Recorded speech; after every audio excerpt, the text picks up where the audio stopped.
अज़बिल्लाहिमिनश्शैतानिर्रजीम बिस्मिल्लाहिर्रहमानिर्रहीम। कोविड-19 online class আশাবাদ উচ্চ বিদ্যালয় কর্তৃক আয়োজিত অনলাইন ক্লাসে সকল দশম শ্রেণীর শিক্ষার্থীদের স্বাগতম। আজকে আমি দশম শ্রেণীর একটি ক্লাস হিসাব বিজ্ঞান নিয়ে এসেছি। আমি মোহাম্মদ মিজানুর রহমান খান, আশরাফাবাদ উচ্চ বিদ্যালয় সিনিয়র শিক্ষক। সপ্তম অধ্যায় খতিয়ান। তো তোমরা সবাই মনোযোগ সহকারে ক্লাসটি দেখো এবং খাতাগুলো নিয়ে বসো। তো খতিয়ান কিভাবে করতে হয় সেটা আমরা দেখব। তার আগে শুনি খতিয়ান কি। খতিয়ান হলো লেনদেনগুলি যখন আমরা জাবেদা বইতে লিপিবদ্ধ করি প্রাথমিকভাবে, তারপর সেই লেনদেনগুলিকে শ্রেণীবদ্ধ করে পাকাপাকিভাবে যে বইতে লিপিবদ্ধ করা হয় তার নাম হলো খতিয়ান। খতিয়ানে লেনদেনগুলিকে স্থায়ীভাবে সংরক্ষণ করা হয়। তো খতিয়ান করার দুটি ছক আছে, একটি হলো টি ছক আর একটি হলো জের ছক, অর্থাৎ আধুনিক ছক। তো তোমাদের সামনে যে একটি প্রশ্ন নিয়ে এসেছি, প্রশ্ন আমি বোর্ডে তুলে রেখেছি, এখন আমি একটু পড়েও শোনাই, আবার বোর্ডেও লেখা আছে। তো দেখো প্রশ্নটি।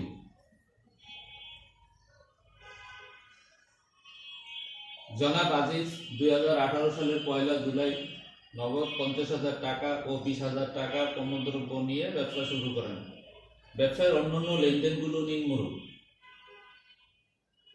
জুলাই 2 তারিখ জনতা ব্যাংকে হিসাব খোলা হলো 25,000 টাকা।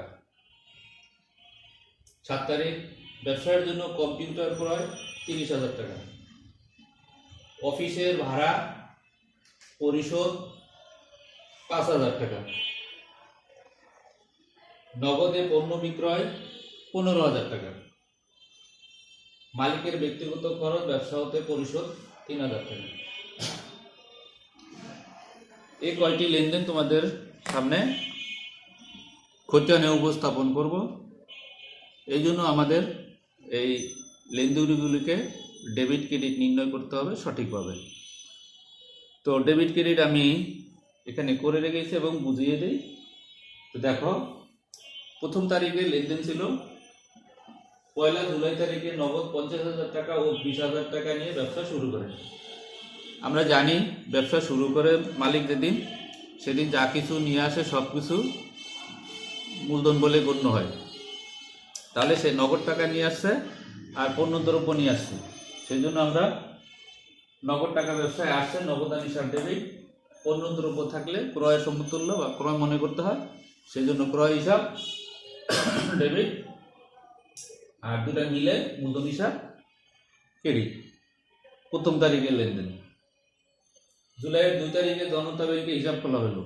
আমরা জানি ব্যাংকে হিসাব খুললে ব্যাংকের টাকা বাড়ে, একটা সম্পদ বাড়ে, আর ব্যবসায় নগদ টাকা কমে। তো নগদ টাকা ক্রেডিট আর ব্যাংক হিসাব ডেবিট। তৃতীয় লেনদেন অফিসের জন্য বা ব্যবসায়ের জন্য একটি কম্পিউটার করা হয়। তো আমরা জানি কম্পিউটার হলো অফিস সরঞ্জাম। তো কম্পিউটারের নিজস্ব কোনো নামে হিসাব খোলা যাবে না, অফিস সরঞ্জাম নামে হিসাব খুলতে হবে। এই জন্য এটা যাবে ধরা হবে অফিস সরঞ্জাম হিসাব ডেবিট, নগদান হিসাব ক্রেডিট। এরপরের যে যাবে টাকা অফিসের ভাড়া পরিশোধ। ভাড়া পরিশোধ করলে খরচ বাড়ে, সেই জন্য খরচ হিসাব ডেবিট, নগদান হিসাব ক্রেডিট। এখানে খরচের নাম হলো ভাড়া, ভাড়া হিসাব ডেবিট, নগদান হিসাব ক্রেডিট। এরপর আছে নগদে পণ্য বিক্রয়। পণ্য বিক্রয় করলে সম্পদ বাড়ে, অর্থাৎ নগদ টাকা বাড়ে, নগদান হিসাব ডেবিট, আর বিক্রয় করলে আয় বাড়ে, সেই জন্য বিক্রয় হিসাব ক্রেডিট। এরপরে আছে মালিকের ব্যক্তিগত খরচ ব্যবসা থেকে পরিশোধ। মালিক যদি ব্যবসা থেকে কোনো কিছু নিয়ে যায় তাহলে এটা উত্তোলন বলে গণ্য হয়, অর্থাৎ মালিকানা সত্ত্ব ডেবিট, উত্তোলন হিসাব ডেবিট, নগদান হিসাব ক্রেডিট। এখন আসো এই লেনদেনগুলি আমরা কিভাবে খতিয়ানে অন্তর্ভুক্ত করতে পারি সেটা দেখি। এখানে দেখো একটা টিছক, একটা ছবি আঁকা আছে। আমরা জানি দুই পদ্ধতিতে করা যায়, একটা হলো টিছক আর একটা হলো জের ছক। তো টিছক আমার আঁকা আছে, এখানে গড় হবে মোট 8টা, দুই পাশে ডেবিট সাইডে এবং ক্রেডিট সাইডে 4টা করে, মোট 8টা ঘর। তারিখ বিবরণ জাবেদা পৃষ্ঠা টাকা, আবার তারিখ বিবরণ জাবেদা পৃষ্ঠা টাকা। আমরা এখন নগদের যে খতিয়ান এটা এখন করব, সবাই মনোযোগ দিয়ে দেখো। যত লেনদেনগুলির ভিতরে যত নগদ আছে সে সবগুলি নগদ এই খতিয়ানে অন্তর্ভুক্ত হবে। তো এখানে এই যে নগদ আছে, এখানে নগদ আছে, এখানে নগদ আছে, এখানে নগদ আছে, এখানে নগদ আছে, এখানে সবগুলি নগদ এই খতিয়ানে আমরা অন্তর্ভুক্ত করব। তো প্রথমে দেখো লেখা আছে নগদান হিসাব ডেবিট, ক্রয় হিসাব ডেবিট, মূলধন হিসাব ক্রেডিট।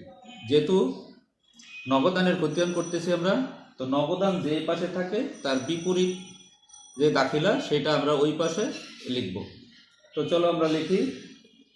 যেহেতু নগদ উপরে লেখা আছে, নগদের বিপরীত হলো মূলধন, আমরা এখানে লিখব মূলধন। তাহলে তারিখটা হলো 2018 জুলাই 1। তাহলে আমাদেরকে এখানে লিখতে হবে মূলধন হিসাব।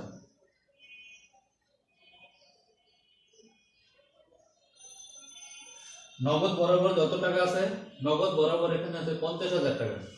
তাহলে আমরা মূলধনের বরাবর 50,000 টাকা লিখলাম।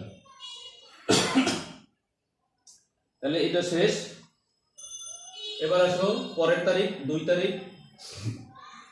2 তারিখ আছে ব্যাংক হিসাব, নগদান হিসাব। তো ব্যাংক হিসাব আছে ডেবিট, নগদান হিসাব আছে ক্রেডিট। যেহেতু নগদ ক্রেডিট, এই জন্য আমি ক্রেডিট দিকে লিখবো ব্যাংক হিসাব। তো লিখি 2018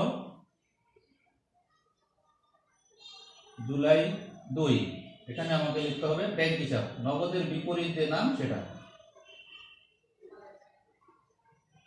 তাহলে এখানে আছে কত, ব্যাংকে জমা দিয়েছি আমি 25,000 টাকা, এখানে আমার 25,000 টাকা লিখতে হবে। এরপরে আসি আমরা 7 তারিখ, অফিস সরঞ্জাম, নগদান হিসাব। এখানে আমরা দেখতে পেলাম নগদান হিসাব ক্রেডিট, এই জন্য ক্রেডিট দিকে আমাকে লিখতে হবে অফিস সরঞ্জাম, ক্রেডিট দিকে অফিস সরঞ্জাম। যেহেতু নগদ ক্রেডিট তাই ক্রেডিট দিকে অফিস সরঞ্জাম লিখতে হবে 7 তারিখ।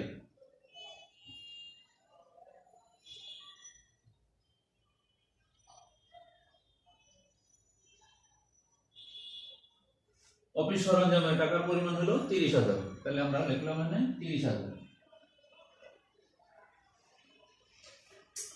এরপরে দেখো 10 তারিখ। 10 তারিখে ভাড়া আর নগদান। যেহেতু নগদান ক্রেডিট তাহলে আমি ক্রেডিট দিকে লিখবো ভাড়া 10 তারিখ।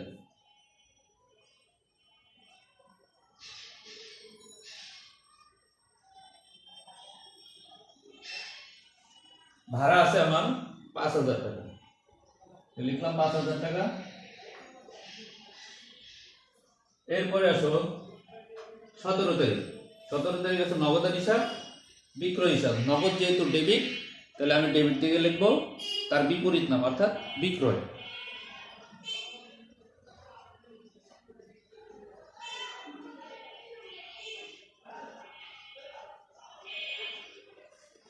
কত টাকা বিক্রয় আছে আমার 15,000 টাকা।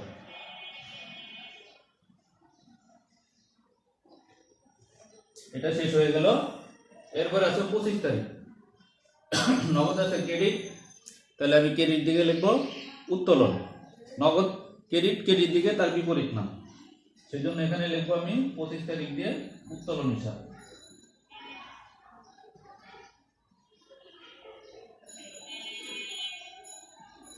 উত্তোলন কত, 3,000 টাকা।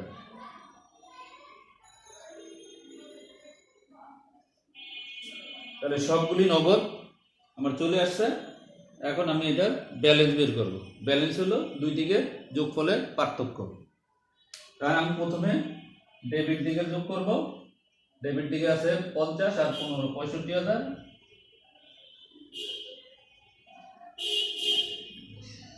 ক্রেডিট দিকে আমি যোগ করব ক্রেডিট দিকে আছে আমার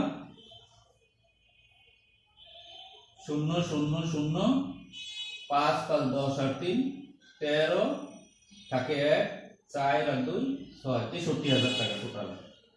তাহলে আমি আগে টোটাল টাকাটা লিখি, দুই পাশে যেটা বড় সেটা 65,000 থেকে আমি 63,000 বাদ দিলে আমার ঘাটতি পড়ে 2,000। এই 2,000 টাকা হলো আমার ব্যালেন্স অর্থাৎ উদ্বৃত্ত। তাহলে এখানে আমি লিখবো মাসের শেষ তারিখ, জুলাই মাস 1 তারিখ দিনে হয়, এখানে লিখবো ব্যালেন্স বা উদ্বৃত্ত ব্যালেন্স সিডি। যেখানে ঘাটতি সেখানে লিখতে হবে সিডি, আর যে পাশে বেশি সেদিকে লিখতে হবে বিডি।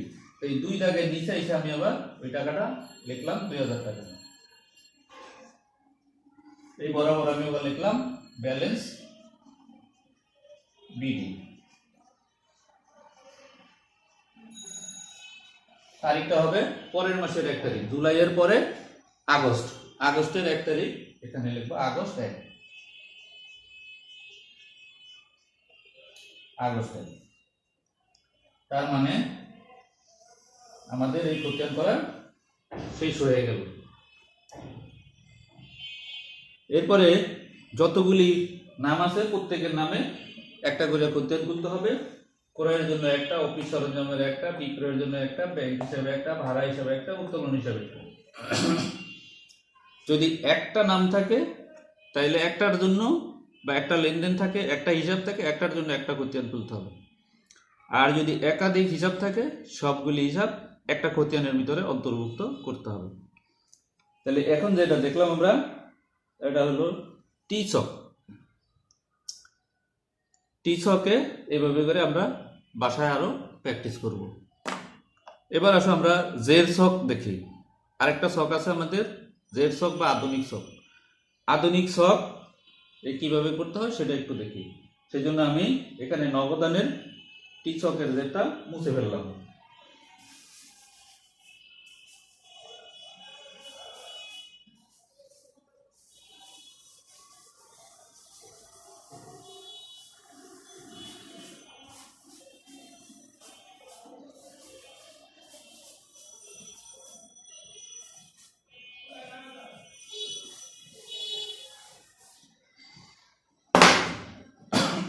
সরি,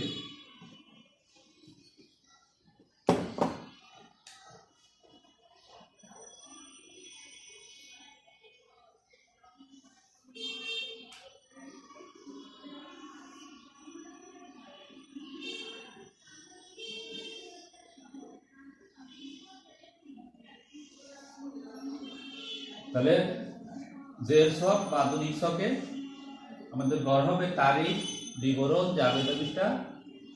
এখানে হবে ডেবিট টাকা, এটা হবে ক্রেডিট টাকা, এটা হলো ব্যালেন্স বা জের বা উদ্বৃত্ত, এটা হলো ডেবিট টাকা, ক্রেডিট টাকা, এটা হলো হিসাবের পূর্ণ।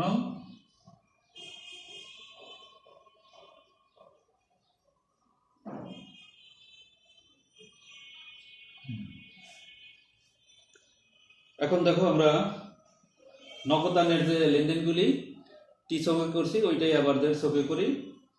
তো নগদান হিসাব, মূলধন হিসাব আগের মতোই, নগদ যেহেতু উপরে লেখা আছে সেটা লিখতে হবে না, তার বিপরীত দাখিলা অর্থাৎ ক্রেডিট যেটা আছে ক্রেডিটের মূলধন লিখতে হবে।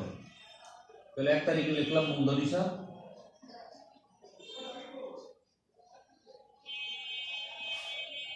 নগদ বরাবর যত টাকা ছিল, নগদ বরাবর ছিল 50,000, আমরা ডেবিট করে প্রথমে ডেবিট করে 50,000 টাকা লিখবো, ডেবিট ব্যালেন্সের ঘরে 50,000 টাকা লিখবো। প্রথম লেনদেনটা ডেবিট করে এবং ডেবিট ব্যালেন্সের ঘরে, জেরের ঘরে লিখবো। দেন দ্বিতীয় লেনদেন 2 তারিখ, 2 তারিখ আছে ব্যাংক হিসাব, নগদান হিসাব। তো নগদ তো লেখা যাবে না, লিখতে হবে ব্যাংক হিসাব, কারণ যেই খতিয়ানগুলি তার বিপরীত দাখিলা লিখতে হবে। তাহলে এখানে আমরা লিখবো ব্যাংক হিসাব, এখানে লিখবো আমরা ব্যাংক হিসাব। যেহেতু নগদান হিসাব ক্রেডিট, তাহলে ক্রেডিট করে টাকা লিখতে হবে। কত টাকা আছে ক্রেডিট করে? তাহলে 25,000 টাকা।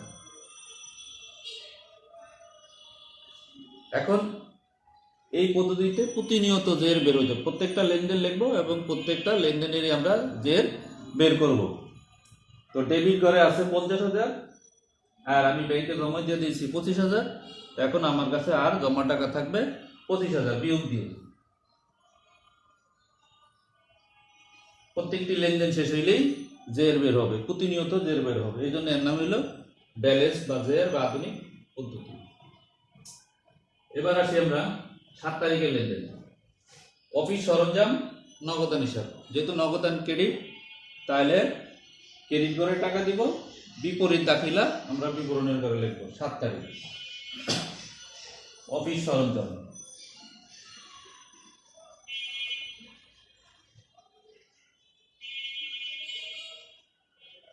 অফিস সরঞ্জাম হিসাব, অফিস সরঞ্জাম হলো 30,000। তাহলে যেহেতু নগদান ক্রেডিট, ক্রেডিট করে টাকা লিখবো 30,000। এখন আমরা দেখতেছি যে ডেবিট করে আমার জমা টাকা আছে 25,000, আর আমি অফিস সরঞ্জাম কিনছি 30,000, 5,000 টাকা ঘাটতি আছে। সেই জন্য ডেবিট ক্রেডিট কাটাকাটি গিয়ে ক্রেডিট ঘরে আমি 5,000 টাকা ঘাটতি হচ্ছে। ক্রেডিট ব্যালেন্স এই মুহূর্তে 5,000 টাকা। এরপরে আসো 10 তারিখে ভাড়া হিসাব নগদান হিসাব। যেহেতু নগদ দেখতে পারবো না, লিখবো আমরা ভাড়া, ভাড়া হিসাব। যেহেতু নগদ ক্রেডিট, ক্রেডিট করে আমরা ভাড়া লিখবো 5,000। ক্রেডিট করে লিখলাম 5,000। আগের লেনদেনের উদ্বৃত্ত হইল 5,000 টাকা ক্রেডিট, এবার আবার পড়ছে ক্রেডিট। তাহলে 2 ক্রেডিট, ক্রেডিট ক্রেডিট যোগ, ডেবিট ক্রেডিট বিয়োগ, ক্রেডিট ডেবিট বিয়োগ। বিপরীত ব্যালেন্স হইলেই বিয়োগ হবে, আর একই রকমের ব্যালেন্স হইলে যোগ হবে। ডেবিট ডেবিট যোগ, ক্রেডিট ক্রেডিট যোগ, ডেবিট ক্রেডিট বিয়োগ, ক্রেডিট ডেবিট বিয়োগ। তাহলে এখানে পড়ছে ক্রেডিট ক্রেডিট, তাহলে 5,000 আর 5,000 ক্রেডিট করে মোট হবে 10,000। এবার আসি আমরা 17 তারিখ। 17 তারিখ আছে নগদান হিসাব, বিক্রয় হিসাব। তাহলে আমরা যেহেতু নগদ ডেবিট, ডেবিট করে লিখবো, বিবরণের ঘরে লিখবো বিক্রয় হিসাব, আর টাকা লিখবো ডেবিট করে 15,000। ডেবিট করে লিখতে হবে।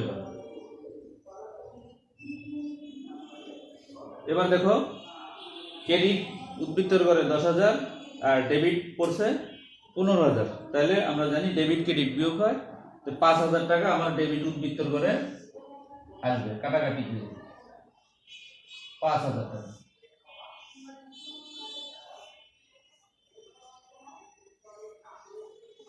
এবার সর্বশেষ লেনদেন উত্তোলন হিসাব নগদান হিসাব। এবার আবার নগদান হিসাব ক্রেডিট, সেজন্য ক্রেডিট ঘরে টাকা লিখবো, কিন্তু বিবরণের ঘরে লিখবো উত্তোলন। উত্তোলন হিসাব ক্রেডিট ঘরে টাকা লিখবো 3,000।